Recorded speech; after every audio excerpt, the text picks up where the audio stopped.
தமிழ்நாட்டில் 2022ஆம் ஆண்டை விட கடந்த ஆண்டு காச நோயால் பாதிக்கப்பட்டவர்களின் எண்ணிக்கை 2.69% அதிகரித்துள்ளது அதிர்ச்சியை ஏற்படுத்தியுள்ளது.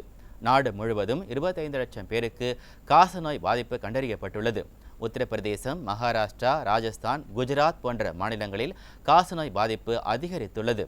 தமிழ்நாட்டில் கடந்த ஆண்டு 96,709 பேர் காசநோய்க்கு சிகிச்சை பெற்றிருப்பதாகவும் அவர்களில் 73,488 பேர் அரசு மருத்துவமனைகளிலும் 23,221 பேர் தனியார் மருத்துவமனைகளிலும் சிகிச்சை பெற்றுள்ளனர்.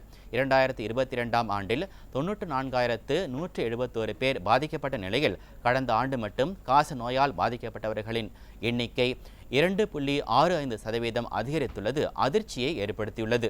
விடியா திமுக அரசின் மருத்துவத்துறை இனியாவது கும்பகர்ண தூக்கத்திலிருந்து விழித்துக் கொள்ளுமா என பொதுமக்கள் கேள்வி எழுப்பியுள்ளனர்.